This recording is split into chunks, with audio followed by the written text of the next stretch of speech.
Bueno, hoy nos toca Jueces 4 y la verdad es que entramos ya a ver lo que son las diferentes historias de diferentes jueces y no nos vamos a encontrar con cosas que sean fáciles o cosas que sean complicadas. Así que, debido a que es interesante que tengamos fresco en nuestras mentes las historias de los jueces y debido al tiempo, lo que voy a hacer es que me voy a saltar la introducción de mi mensaje y voy a leer el texto de Jueces para que así lo tengamos fresco. Así que abran todas sus Biblias en Jueces capítulo 4 y vamos a leer el capítulo entero. Jueces capítulo 4. Y eso es lo que la Escritura dice. Después de la muerte de Ahod, los hijos de Israel volvieron a hacer lo malo ante los ojos de Jehová. Y Jehová los vendió en mano de Jabín, rey de Canaán, el cual reinó en Hazor. Y al capitán de su ejército se llamaba Sísara, el cual habitaba en Jaroset Goim. Entonces los hijos de Israel clamaron a Jehová, porque aquél tenía 900 carros cerrados y había oprimido con crueldad a los hijos de Israel por 20 años.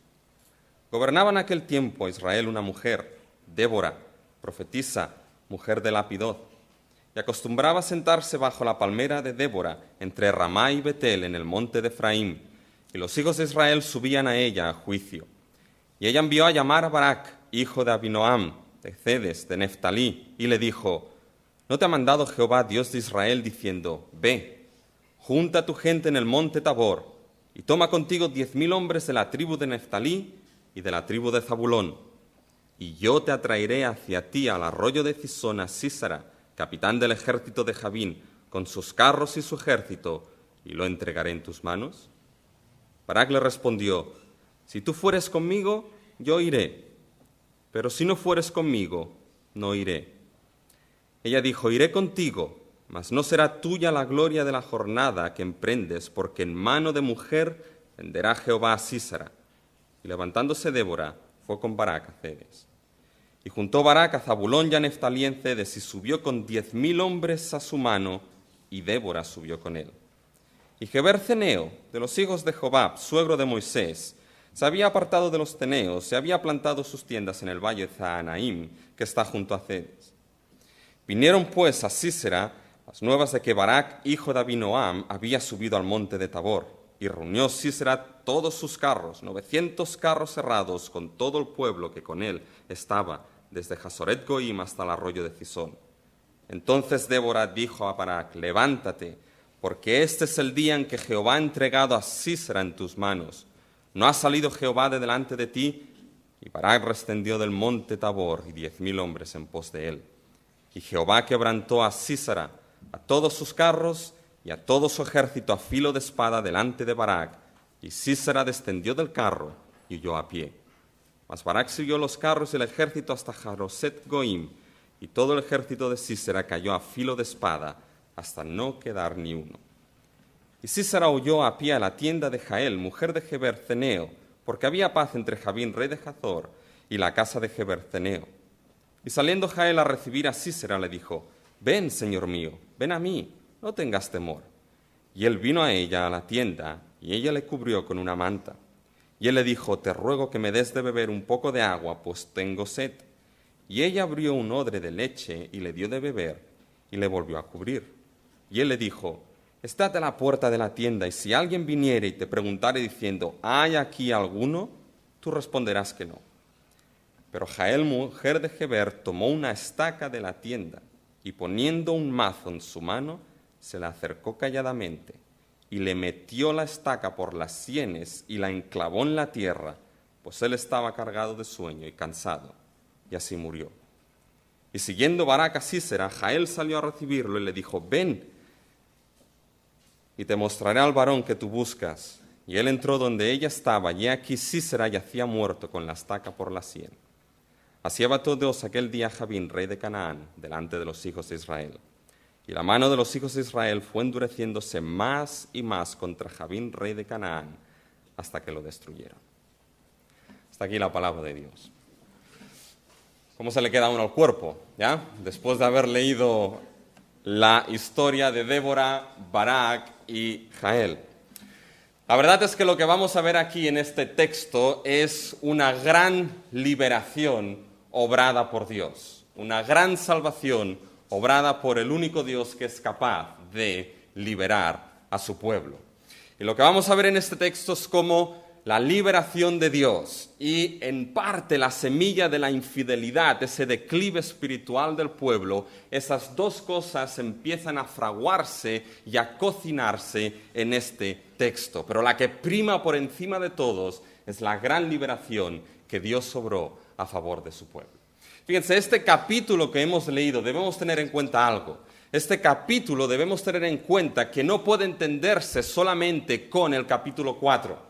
Estos capítulos 4 y 5 van de manera conjunta. El mismo acontecimiento se nos narra en el capítulo 4 en forma de prosa, en forma de historia, en forma de narración, y el capítulo 5 narra exactamente el mismo evento, pero en poesía. Nos da un poema, en realidad nos da un himno, una canción del evento que se narra con prosa en el capítulo 4. Así que de esta manera lo que hoy vamos a ver es la narración, la historia de esta gran liberación de Dios, la cual obró a través de un triunvirato un tanto especial y característico, Débora, Barak y Jael. Y hay 3 escenas que se nos muestran en el texto que hemos leído, 3 escenas bien claras y bien delimitadas por nuestro texto. Y en estas 3 escenas hay 3 cosas que destacaremos. En relación a esta liberación de Dios, la primera escena lo que nos muestra es la liberación y el contexto de la opresión del pueblo de Dios. Ahora bien, lo que debemos preguntarnos es ¿cuál es el contexto? ¿Cuál es la opresión a la cual estaba sometido el pueblo de Dios? Y la opresión es la opresión de la cultura a la cual sirvieron por su infidelidad a Dios. Fíjense, es algo irónico, pero esa sociedad, esa cultura, esa sociedad la cual aceptaba todo tipo de dioses, tanto era Asera como Astarot como Baal. Esa sociedad la cual vimos que era un tanto pluralista y lo aceptaba todo. Esa sociedad que el pueblo de Israel decidió girarse, dar la espalda a su Dios, ser infiel a Él y ser fiel y servir a esta sociedad. Esa cultura en realidad fue lo que acabó oprimiendo, apresando y aplastando cruelmente al pueblo que había sido infiel. Y la realidad es que esa cultura la cual oprimió al pueblo no es una cultura tan alejada, la cultura posmoderna y pluralista a la cual estamos viviendo hoy en día. Fíjense lo que dice en el versículo 2 de nuestro texto. Y Jehová los vendió en mano de Jabín, rey de Canaán, el cual reinó en Hazor, y el capitán de su ejército se llamaba Sísera, el cual habitaba en Jaroset Goim. Está claro que la situación en la cual se encontraba Israel era una situación de juicio, el cual Dios los vendió a esa cultura a los cuales ellos decidieron servir. Es como si Dios les dijese, eso es lo que queréis, 2 tazas vais a tener y bien llenas de esa cultura. Dios los vendió, pero sin embargo fue Jabín, rey de Canaán, reinando en Hazor, y Sísera con sus 900 carros herrados, los que oprimieron durante 20 años al pueblo de Dios. Es como aquellos dichos que ya lo saben, quien juega con fuego, tarde o temprano, acaba quemándose. Me gusta lo que es la traducción del dicho como lo tienen en inglés, que suena más español. Aquel que se mete con el toro, tarde o temprano, se queda con los cuernos. Y la verdad es que básicamente esto es lo que vemos aquí. Empezaron a flirtear con aquella cultura y tarde o temprano acabaron quemándose y siendo oprimidos por aquella cultura. Fíjense, hay un patrón típico en los primeros 3 versículos, un patrón típico de jueces, que nos marca un poco la estructura de jueces. Primeramente, ¿qué es lo que hace el pueblo de Israel? Después de la muerte del juez, después de la muerte de aquel que Dios levanta para liberar el pueblo, en este caso a Og, Israel volvió ¿a qué? Israel volvió a hacer lo malo delante de los ojos de Dios. A consecuencia de esto, Dios trae el azote de la misma cultura a la cual decidieron servir. los reyes, en este caso Jabín, y Sísera, el comandante del ejército. Y a raíz de esa situación, ¿qué es lo que hace Israel? Versículo 3, entonces los hijos de Israel clamaron a Jehová, y Jehová les levantó un juez para liberarlos, para traer salvación, para ser fiel a su pacto y a los suyos. Fíjense que ese es el patrón que va repitiéndose aquí. Ahora bien, cada patrón tiene algo distinto. Y aquí lo que vemos es que en ese patrón, en esos 3 primeros versículos, nos damos cuenta de que lo que estaba oprimiendo al pueblo de Israel verdaderamente era aquella cultura y sociedad la cual estaban sirviendo. Y era una opresión cruel. Era como una prensa que los planchaba y los iba apretando, apretando y apretando. Fíjense, esta opresión la vemos en 2 aspectos clave de nuestro texto. Si se han dado cuenta, Jueces 4 tiene una gran mención de puntos geográficos, de puntos estratégicos en la geografía de la tierra de Palestina. Fíjense que se nos menciona en el versículo 2 lo que era la ciudad de Hazor, y se nos menciona también lo que era la ciudad de Jaroset Goim. Si van leyendo, van a ver que en el versículo 5 se nos menciona entre Ramá y Betel. Se nos menciona las zonas de Cedes. Se nos menciona también en el versículo 6 el monte Tabor. Se nos menciona también el arroyo de Cisón en el versículo 7. Se nos menciona también en el versículo 11 el valle Zahanaim. ¿Se dan cuenta? Todo el texto está cargado de lugares geográficos. Y esos lugares geográficos en nuestra historia son de gran importancia para ver la liberación de Dios, pero también para ver la opresión que el pueblo estaba viviendo por esa misma cultura y sociedad. Fíjense el versículo 2. 2 lugares clave son mencionados. Uno es la ciudad desde la cual reinaba el rey Jabín. ¿Cuál era esa ciudad? Fíjense, la ciudad de Hazor. Una ciudad importante en tiempos de Josué y una ciudad que llegó otra vez a ser importante ahora en el periodo de Jueces. Y es una ciudad la cual se encontraba al norte del mar de Galilea. Así que están preparados un poco para hacer geografía bíblica. Aquí funcionaría muy bien un PowerPoint, pero no tengo ni Power ni Point. Así que usen la imaginación en ese sentido. Hazor estaba situado al norte del mar de Galilea, ya casi junto a la frontera con lo que es hoy en día Siria. De tal manera que fíjense las ciudades, lo que eran las tribus del norte de Israel, si querían subir hacia el norte, escapar hacia el norte, ¿qué es lo que pasaba? No podían, porque las fronteras del norte estaban vigiladas y estaban cerradas por la gran y poderosa y potente Hazor desde la cual reinaba el rey Jabín. ¿Han visto El Señor de los Anillos? Algunos lo habrán visto, ¿no? Pero fíjense, es como aquel ojo del malo, el ojo de Sauron que está en la tierra de Mordor y está vigilando todo lo que es la Tierra Media. De tal manera aquí nos encontramos al ojo de Jabín, desde el norte, la ciudad de Hazor, vigilando todo lo que es la tierra de Palestina. De tal manera que cualquier intento de incursión hacia el norte era inmediatamente cortado por lo que era la gran Hazor y el rey Jabín reinando desde el norte. Por lo tanto, fíjense, si ustedes quieren escaparse de la opresión del rey Jabín en el norte, ¿hacia dónde irían ustedes? Bien, no podrían ir al oeste porque se encontrarían con el mar. Y muy buenos nadadores no eran. No podrían ir hacia el este porque se encontrarían con todo lo que es la cordillera central de Palestina.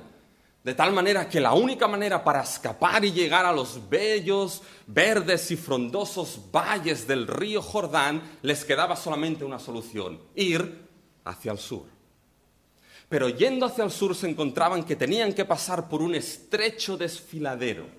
Un estrecho desfiladero por el cual circulaba un arroyo, el arroyo Cisón, el cual iba a desembocar a la llanura de Acro. Y a partir de ahí solamente les quedaba de ese estrecho desfiladero seguir hacia el sureste, porque tenían que evitar lo que era una gran barrera natural que les evitaba el paso, que era el Monte Carmelo. A partir de ahí tenían que tirar un poco hacia el sur para poder entrar por el único corredor natural en aquella tierra para acceder al valle del Jordán, que era el valle de Jezreel. Pero ¿saben cuál era el problema? El valle de Jezreel estaba guardado por la gran, poderosa Megiddo. Desde ahí se veía todo, y literalmente desde ahí se ve todo el valle de Jezreel. Pero en aquel pequeño angosto desfiladero por donde circulaba el valle el arroyo de Cisón, había una ciudad, la ciudad de Haroset Goim, con Sísera y 900 carros herrados, dispuestos a pasar por encima de cualquiera que se acercase a su zona, dispuestos a correr y a oprimir cruelmente cualquier intento de evasión de esa presión por el sur. Así que fíjense, Israel presionado por el norte e Israel presionado por el sur. Era como una especie de pinza mortal desde el norte y desde el sur. Era una especie de presa que apresaba a Israel, que oprimía al pueblo de Dios desde el norte y desde el sur. ¿Se dan cuenta de esta opresión que se encontraba Israel? No tenían salida, eran como un ratón en una trampa, una presa que iba oprimiendo, oprimiendo y oprimiendo durante 20 años. Pero ¿saben dónde vemos más la opresión de esa cultura sobre el pueblo de Dios? De esa sociedad sobre el pueblo de Dios. ¿Sabes dónde la vemos? Fíjense en el versículo 3. ¿Por qué clamaba Israel? ¿Cuál fue el clamor que levantó Israel? Fíjense, entonces los hijos de Israel clamaron a Jehová. ¿Y clamaron por qué? ¿Qué es lo que dice el texto? Clamaron, ¿por qué? Porque aquel Sísera tenía 900 carros herrados. Y esos 900 carros herrados habían oprimido con crueldad al pueblo de Dios. Esa presión del norte y el sur, ¿saben cómo se ejercía sobre Israel, sobre el pueblo? Se ejercía utilizando esos 900 carros cerrados por 20 años sobre el pueblo de Dios. Ustedes dirán, bueno, ¿y qué pasa con los carros cerrados? ¿Qué importancia tienen aquí los carros cerrados? Fíjense que los carros cerrados van a ser algo crucial en nuestro texto. Porque si se darán cuenta, el autor los vuelve a retomar y repite la importancia de esos carros. Los vemos en el versículo 3, pero fíjense, los vemos también en el versículo 7. Y yo atraeré hacia ti al arroyo Cisón, a Sísera, capitán del ejército de Jabín, con sus carros y su ejército. Los vemos en el versículo 13, otra vez, carros herrados. Los vemos en el versículo 15, 2 veces, los carros, y Sísera descendió del carro. Eran importantes porque este era el elemento de presión sobre el pueblo y ese era el elemento sobre el cual Dios iba a obrar su poderosa liberación, acabando con esos carros y cortándole la cabeza al general de ese ejército. Pero dicen, bueno, ¿y qué con los carros? ¿Por qué esa opresión tan cruel? ¿Saben por qué? Porque esos carros, hermanos y hermanas, esos carros eran los tanques de aquel tiempo. De los 10 famosos tanques del ejército español, el que está en la lista mayor es el que se llama el Leopardo, llama bien para un tanque, ¿ya? Leopardo 2A6, tanque blindado, poderoso, capaz de resistir ataques y disparos. Pues bien, esos carros cerrados, esos eran los tanques Leopardo 2A6 del ejército de Sísera. Tanques los cuales eran de madera pero estaban blindados con metal, los cuales podían ser llevados por 1 o 2 caballos o podían ser llevados por 1 o 2 hombres. Y eran carros que si uno se les acercaba con un palito o con una espada, nada se les hacía. Y eran carros los cuales estaban dispuestos a correr y a pasar por encima de cualquiera que se acercase. Quizás recuerdan en 1989 la revuelta de los estudiantes chinos en la plaza de Tiananmen. Y en aquel tiempo yo tenía unos 13 años y me quedó grabado en mi mente una imagen. Aquel estudiante parado enfrente de aquel tanque, ¿se acuerdan de eso? y cómo el tanque sin ninguna compasión, con toda crueldad, oprimió y pasó por encima de aquel estudiante chino. Y uno se pregunta, ¿quién es aquel que está llevando ese tanque tan cruel para no parar y aplastar a una persona así, aplastar a un ser humano así? ¿Cuál es la mano negra que está detrás de aquel que ha dado la orden de decir, no pares, sigue? Me salió como la canción, pero básicamente dice, no pares. Y pasó con crueldad por encima de ese ser humano. Pues bien, esa imagen de Tiananmen, llévenla al periodo de jueces. Y esos carros eran esos tanques, dispuestos a pasar por encima del pueblo de Dios. Y en realidad durante 20 años oprimieron con crueldad al pueblo. Se sienten oprimidos. Imagínense que ustedes son Israel. Por el norte no tienen escapatoria. Por el sur no tienen escapatoria. Por el este y el oeste tampoco. Y esa pinza mortal, esa presa se cierra durante 20 años, no de cualquier manera, sino con 900 carros errados, oprimiendo una y otra vez al pueblo. Esta era la cultura a los cuales Israel había decidido servir, y ahora esta era la cultura que les estaba oprimiendo por 20 años. Saben, hay una lección aquí, hermanos y hermanas, y la verdad es que sí, fue usada por Dios esa cultura, pero saben, para Israel fue una espada de dos filos. Y esa cultura va a seguir siendo una espada de dos filos para el pueblo de Dios que flirtea con ella. ¿Saben que no podemos olvidar algo? No podemos olvidar que los reinos de este mundo forman parte de lo que es una creación caída. No podemos olvidar que los reinos de este mundo están en contra del reino de nuestro Señor Jesucristo y en contra de aquellos que son parte de hijos, hijas de ese reino. Y saben que esa cultura, por muy atrayente que muchas veces pueda parecer, esa cultura tiene carros cerrados preparados para oprimir al pueblo de Dios que flirtea con ella. Tiene carros llevados muchas veces por una moralidad descafeinada. Tiene carros cerrados los cuales son manejados por aquellos que no hay absolutos ninguno. Por lo tanto, da igual lo que uno crea. Carros cerrados llevados por el compromiso de comprometer nuestro Dios, nuestro Cristo con cualquiera de los dioses de este mundo. Y esa cultura tiene esos carros bien preparados para que cuando uno ponga el pie, esos carros rueden y opriman con crueldad y sin compasión. Pero ahora hagan un esfuerzo. Imagínense que ustedes son parte del pueblo de Israel ahí. Y alguien les está leyendo ese libro, el libro de Jueces. Y de repente escuchan las palabras carros errados. ¿Dónde va su mente inmediatamente? ¿Dónde va su mente cuando escuchan carros errados? ¿Saben dónde va mi mente? ¿Saben dónde va? Directamente a lo que es el Éxodo. Directamente a lo que son aquellos carros de Faraón que persiguieron al pueblo. Y bajo los cuales Dios hundió bajo las aguas del Mar Rojo. Y veremos que estos carros de Sisera también se los va a llevar el agua. Un trasfondo que hay aquí, básicamente es el trasfondo del Éxodo. Y fíjense que Israel clamaba, y la causa de clamar era porque tenían 900 carros cerrados que oprimían con crueldad al pueblo.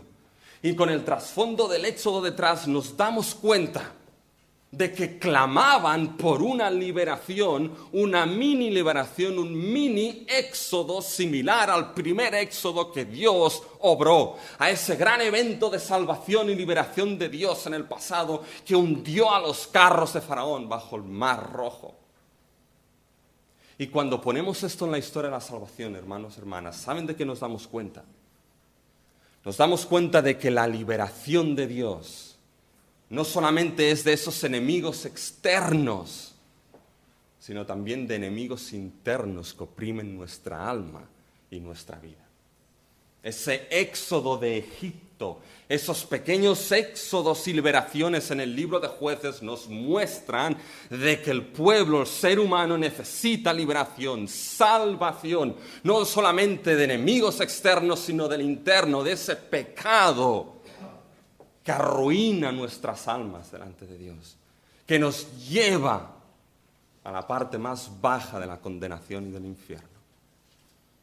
Y saben que cuando esto es así, la única solución que hay, lo único que puede hacerse, no hay otra, lo único que puede y debe hacerse como Israel hizo aquí es clamar a aquel que tiene la salvación en sus manos, clamar a aquel que es todopoderoso para salvar, clamar a aquel que es el único de liberar, de destruir a esos enemigos del pueblo. Y este es Dios, este es Cristo Jesús, nuestro Salvador. Y fíjense, lo primero que nos enseña la primera escena es esa liberación y ese contexto de opresión. Ahora la cuestión es, la segunda escena, ¿cómo esa liberación va a ser obrada? ¿Cómo esa liberación va a darse? Y fíjense, nos encontramos dos cosas aquí. Nos encontramos para lo que sirve la liberación, lo que se nos va a mostrar aquí. La liberación va a servir como espejo donde el caos y la liberación del pueblo son reflejados.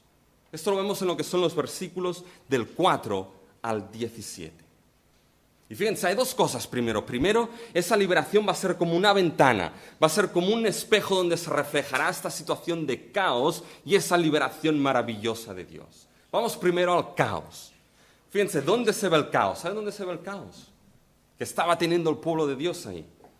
En las consecuencias de negociar, de chantajear, de manipular lo que era la palabra y la salvación de Dios mismo. Ahí es donde empieza a verse la semilla del caos.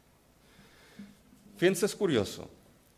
Si vamos al capítulo 3, hay un patrón. ¿Ya? Fíjense en el capítulo 3. Fíjense en el versículo 7 del capítulo 3. Y sigan, ¿ya? Vamos a ver este caos cuando llegamos ahora en el 4, en el sentido de que van a darse una serie de cosas sorpresivas, cosas que no esperaríamos que se diesen en el capítulo 4. Cosas caóticas, impensables. Y una de ellas será esa manipulación, ese chantaje de esa palabra. Pero fíjense en el versículo 3, para que tengan el patrón. ¿Están todos ahí? Fíjense, capítulo 3, versículo 7. Hicieron pues los hijos de Israel lo malo ante los ojos de Jehová. Fíjense ahora el versículo 9. Y la ira de Jehová se encendió contra Israel. Fíjense ahora el versículo 9. Entonces clamaron los hijos de Israel a Jehová. ¿Y qué es lo que hizo Jehová? Levantó un libertador de los hijos de Israel, Otoniel. Otoniel, el león de Dios, Otoniel, un hombre que Dios levantó. Fíjense, miren el versículo 12 del capítulo 3. Volvieron los hijos de Israel a hacer lo malo ante los ojos de Jehová. Fíjense ahora el versículo 15. Y clamaron los hijos de Israel a Jehová. ¿Y qué hizo Jehová? Y Jehová les levantó ¿a quién? A otro libertador. Un hombre, un asesino que fue Ahot, un hombre que levantó para liberar a Israel. Ahora, fíjense en el versículo 31 del capítulo 3. Después de él, de Ahot, ¿fue quién? Samgar, hijo de Anat. Otro hombre que levantó Dios como libertador. ¿Ven el patrón? Malo, claman, Dios levanta a un hombre libertador. Malo, claman, Dios levanta a un hombre libertador. Vayan ahora al capítulo 4. Después de la muerte de Ahot, los hijos de Israel volvieron a hacer ¿el qué? Lo malo delante de los ojos de Jehová. Versículo 3. Entonces los hijos de Israel, ¿qué hicieron? Clamaron. Ahora, paren aquí. ¿Qué esperamos ahora? Y Dios levantó un libertador. Otro hombre para libertar. Sigan leyendo en el versículo 4. Gobernaba en aquel tiempo Israel una mujer. ¿Perdón? ¿Una mujer? ¿Dónde está el hombre poderoso? Y aparte sigan leyendo, profetizan. ¿Y qué más, hombre? Y aparte sigan leyendo en el versículo 5. Todo Israel subía ¿qué? Subía delante de ella y ella juzgaba a todo Israel. Aquí rompió el patrón completamente. Yo esperaba un hombre, un libertador, y se nos presenta ¿qué? Una mujer. Bueno, estoy sintiendo ya esas miradas, ¿sabes?, que van atravesándome por aquí, especialmente de las mujeres, ¿ya? Mira, Rubén, ¿qué hay de caótico, que Dios levantase como juez a una mujer? Pues bueno, vale más que me explique bien, porque si no después voy a tener problemas. No solamente aquí, sino en casa también, ¿ya? Fíjense lo caótico. Lo caótico no se debe a que fuese una mujer o no. El caos no viene dado primeramente por eso. Fíjense, el caos lo vemos en dos aspectos importantes. Fíjense cómo es caótico. Uno no espera que se diese eso. Ahí es donde está el caos. Y fíjense, lo primero es inesperado por el hecho de que la situación de Débora como juez era algo excepcional. No era la normalidad. Algo caótico estaba pasando. Tenemos profetisas en el Antiguo y en el Nuevo, pero el papel de una mujer como juez, que prefigura el papel de juez de Samuel más tarde para juzgar a todo el pueblo, esto no aparece más en el Antiguo ni en el Nuevo. Es una situación excepcional, fuera de lo normal. Lo que el autor quiere mostrarnos aquí es que el patrón de Débora no es el patrón de normalidad, es el patrón de excepcionalidad. Fue algo excepcional. Y la pregunta es, ¿por qué? ¿Qué es lo que estaba sucediendo en el pueblo de Dios para que Dios tuviese que levantar a una mujer así? Y fíjense, nos vemos aquí por qué debía ser así lo de Débora. Porque era excepcional, pero en la soberanía y providencia de Dios tuvo para su gloria que ser así. Y lo vemos en el segundo aspecto, lo vemos en un hombre que tuvo que ponerse los pantalones y no los encontró. Con un hombre que se llamaba Barak, que su nombre significa relámpago, y al principio no tuvo muchas luces. Debía ser así la situación excepcional, levantar a esa mujer, porque fíjense que nos encontramos en Barak, básicamente en él, lo que es el chantaje, la negociación y la manipulación de la palabra y de la salvación de Dios. Fíjense qué es lo que le dice Débora a Barak. Fíjense en el versículo 6. Llamó Débora a Barak y ¿qué le dice? ¿No te ha mandado Jehová Dios de Israel diciendo qué? Diciendo, ve. Ese es el mandato de Dios. ¿Dónde está el imperativo? Ve, ve Barak. Ve contra este Sisera, ve Barak. ¿Y saben qué? No había lugar para negociación en eso. No había lugar para duda en lo que Dios dijo a Barak. Ni negociación, ni manipulación, ni chantaje, ni duda. ¿Saben por qué? Porque Barak tenía claramente delineado delante de sus ojos el plan de liberación de Dios. El plan de salvación de Dios perfectamente liberado. Fíjense, ¿qué tengo que hacer? Barak, ve. ¿Dónde voy a ir? Barak, al monte Tabor. ¿Y qué tengo que hacer? Reúne ¿a cuántos hombres? ¿A cuántos? 10,000 hombres. ¿Y de dónde voy a sacar a esos 10,000 hombres? De Neftalí y de Zabulón. ¿Y hacia dónde me dirijo? Al monte Tabor. ¿Y qué es lo que va a pasar entonces? Voy a traer a Sísera al arroyo de Cisón, sus carros y su ejército. ¿Y qué va a pasar entonces con esos carros cerrados, Señor? Yo los entregaré en tus manos. ¿Se dan cuenta? Perfectamente delineado el plan de salvación de Dios. No había lugar para dudar, no había lugar para chantajear, no había lugar para manipular ni negociar. ¿Saben? Me hubiese gustado tener un mensajero así preparando este mensaje. Porque debo serles sinceros, ha costado. Y me hubiese gustado que alguien viniese, oye, pon estos 3 puntos. Vale. Y estos subpuntos. Vale. Y estos ejemplos. Vale. Y me fui a dormir con esto en la cabeza a ver si viene así como Barak. Y me pasó lo de siempre. Me quedé dormido. Pero básicamente, fíjense que lo tenía todo delineado. ¿Qué es lo que tenía que hacer Barak? Todo giraba en torno a una simple palabra que se repite en esos versículos. Ve. ¿Y qué es lo que hace Barak con todo este plan de salvación bien delimitado? Fíjense el versículo 8. Es donde más énfasis hay en el verbo ir. Fíjese qué es lo que hace Barak en el versículo 8. Barak respondió: si tú fueres conmigo, yo iré. Pero si tú no fueres conmigo, yo no iré. Alguien maduro no hace eso. Esto lo hacen los niños. Si tú vas, yo voy. Si no, no voy. Pero fíjense qué es lo que está haciendo aquí Barak. El énfasis es en ir. Y el mayor énfasis es aquí en el versículo 8. ¿Qué es lo que hace Barak con el mandato perfectamente definido y delineado de Dios? Negocia y chantajea y intenta manipular al mensajero que es Débora. Si tú vienes, yo iré, pero si no vienes, yo no voy a ir.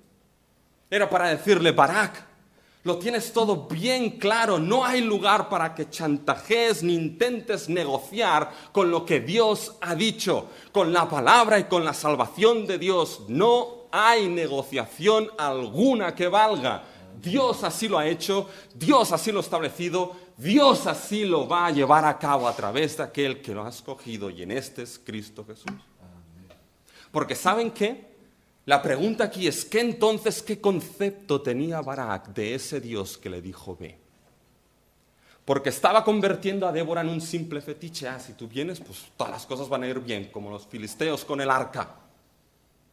Y estaba convirtiendo la religión verdadera del Dios verdadero, de fidelidad, de lealtad, de obediencia, en una pura y simple religión pagana en la que se cree que la deidad puede ser manipulada según y como uno quiere. Pues ese no es nuestro Dios. Ese no es el Dios que se revela en las Escrituras. Él dice: ve, y así lo tengo establecido. Y fíjense que aquí vemos la semilla del caos en el pueblo de Israel, porque saben que más adelante, cuando uno sigue avanzando, se encuentra con un Jefté en los capítulos 10 y 12 de Jueces. Que ahí Jefté ya va al extremo de no negociar o manipular al mensajero, sino de intentar negociar y manipular directamente a Dios mismo. Es una semilla de caos que crece, crece y crece. Pero fíjense ese caos. Débora le dice: yo iré, en el versículo 9, iré contigo. Literalmente es: yo ciertamente, seguramente voy contigo. Débora sabía dónde estaba la cuestión del asunto. En esa fidelidad y obediencia, en no negociar y decir: voy con lo que Dios ha dicho. Y fíjense que este es el tipo de juez que cualquiera que clama por liberación necesita. Ese es el tipo de juez que aquellos que claman por la opresión de sus almas necesitan.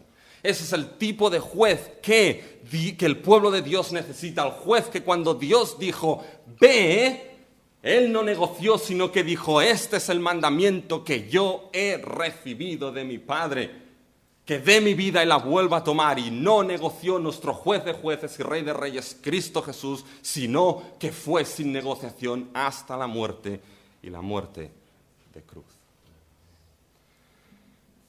Pero fíjense que hay algo importante aquí, hermanos y hermanas. Que el declive espiritual se ve primeramente en lo que es ese apartar, ese negociar, ese manipular con lo que es la palabra, la revelación de Dios mismo. El declive espiritual, hermanos, en la sociedad se ve por ese declive en moral, en ética, en valores que se apartan de lo que es esa palabra de Dios. ¿Saben? La nación americana empezó en el 1776 con lo que es la Declaración de Independencia. Y ustedes la leen, está basada en lo que es, surge del génesis de la realidad de un creador y todo ser humano hecho a imagen de este creador. Pero pregúntenle ahora a un creyente de esa nación americana y verán cómo dirá: cuánto nos hemos apartado de esos valores enraizados en la Biblia. Y nuestra sociedad no está tan alejada de eso, la europea. Pero saben que la sociedad les podrá decir: Pero si es señal de declive en una sociedad, es señal de declive también espiritual en el pueblo de Dios. Lo hablamos el jueves esto. En ese pueblo que lo que hace es apartar, chantajear, manipular, negociar con la misma palabra de Dios, con la misma salvación de Dios. ¿Saben que una sociedad posmoderna permite mucho esto? Porque si no hay absolutos alguno, y le voy a poner algunos ejemplos, uno puede manipular y chantajear la revelación y la salvación de Dios de la manera que quiera y va bien y es aceptable. ¿Todos vamos al cielo? Todos vamos al cielo, porque Dios es amor. ¿Pero qué pasa con la justicia?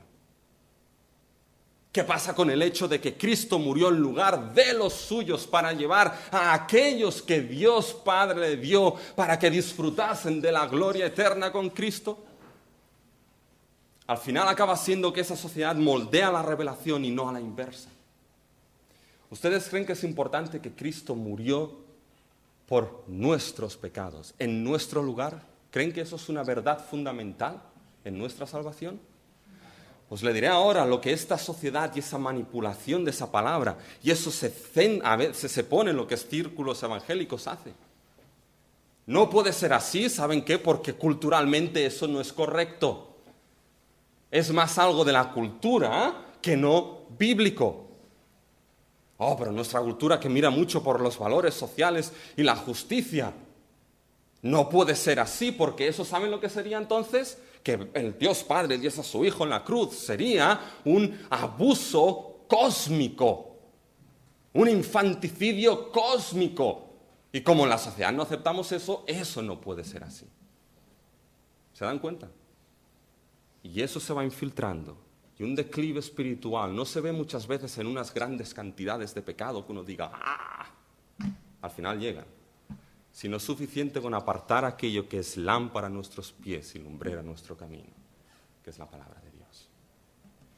Y ahí es cuando uno entra en plena oscuridad.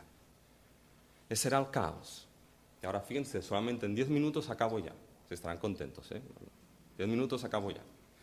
Hemos visto el caos, pero esa liberación de Dios, cómo Dios sigue siendo fiel aún y a pesar a toda esta situación. ¿Dónde se ve la liberación? ¿Saben dónde se ve la liberación de Dios? En algo grandioso, hermanos y hermanas. En lo grandioso de que la salvación proviene solamente de Dios. Fíjense a partir de aquí.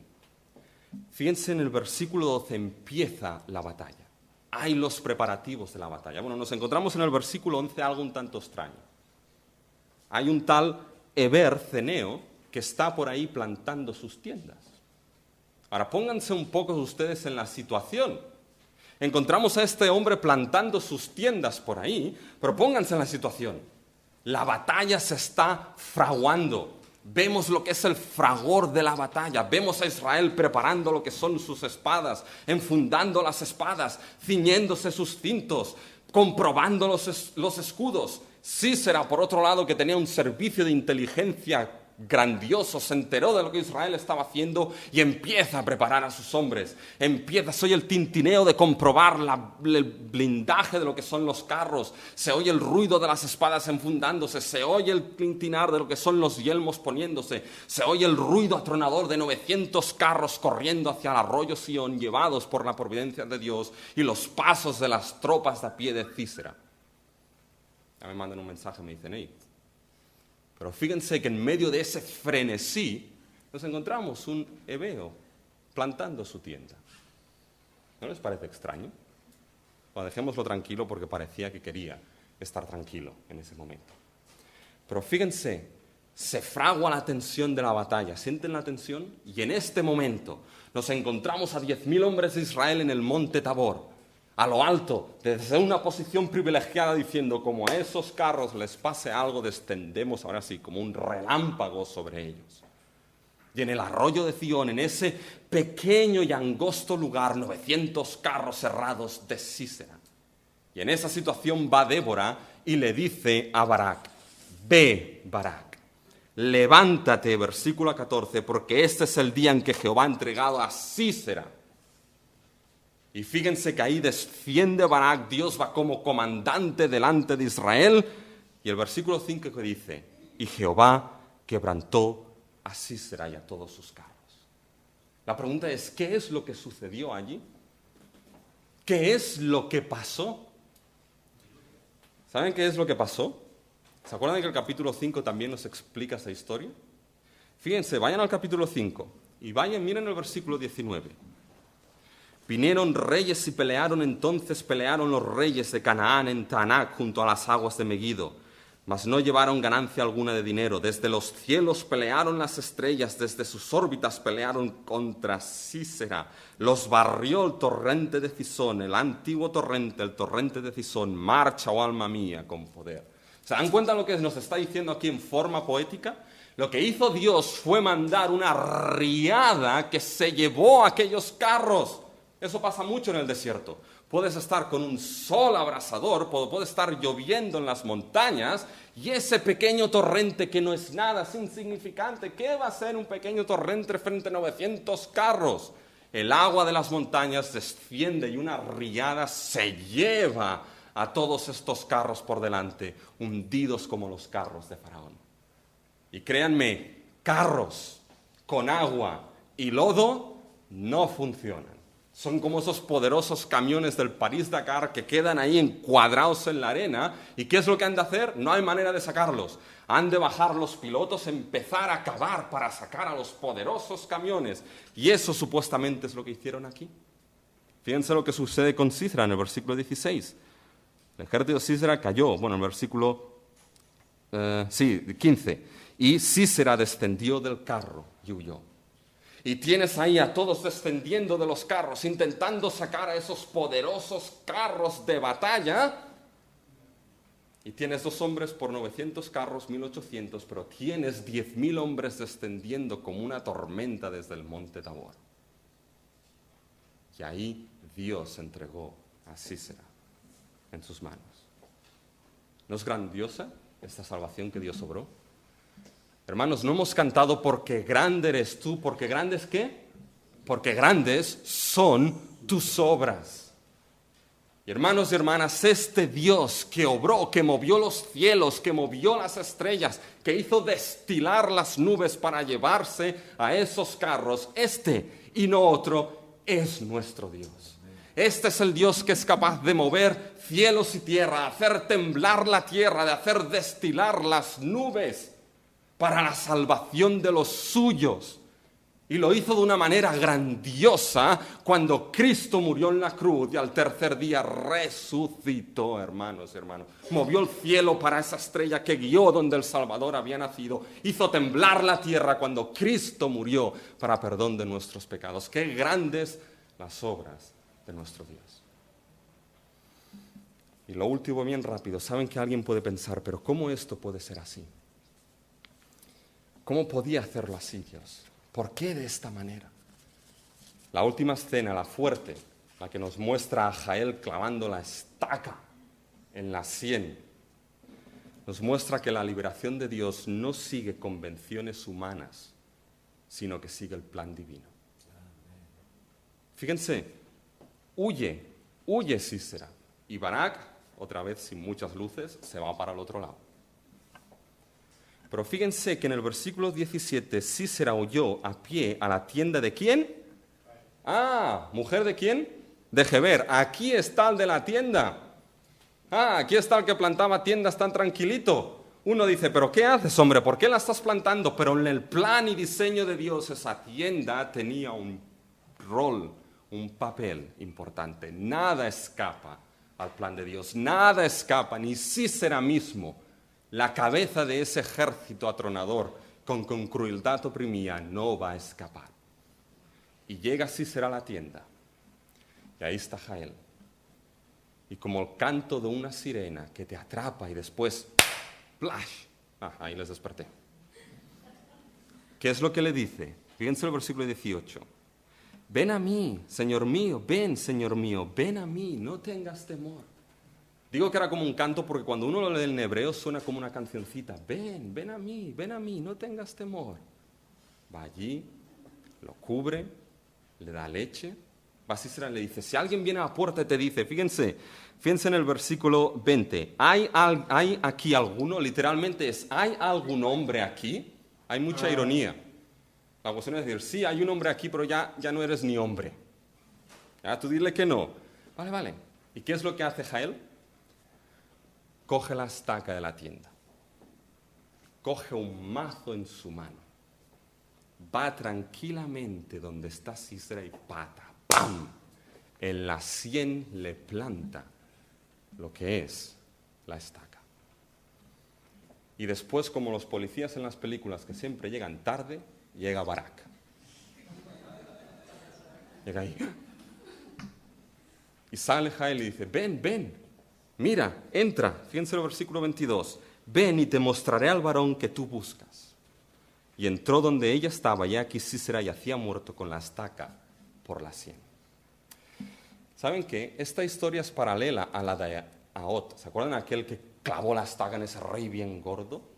Y ahí estaban los sirvientes esperando, porque el rey estaba en el baño. Y dice, este no sale, este tiene problemas de estómago, estaba ahí. Y cuando entraron y llegaron tarde, y ya estaba muerto. Lo que nos está diciendo aquí es lo que dijo Débora, la gloria será de una mujer, Jael, y el honor será sacado, vas a llegar tarde como esos siervos de Eglón. ¿Y saben por qué les he dicho que sigue el plan de Dios y no convenciones humanas? ¿Saben por qué? Porque Sisera hubiese tenido que ir al marido de la tienda, no a la mujer. Malas palabrerías hubiesen habido. Se iba al esposo, no a la mujer. Pero eso en el plan de Dios estaba de otra manera.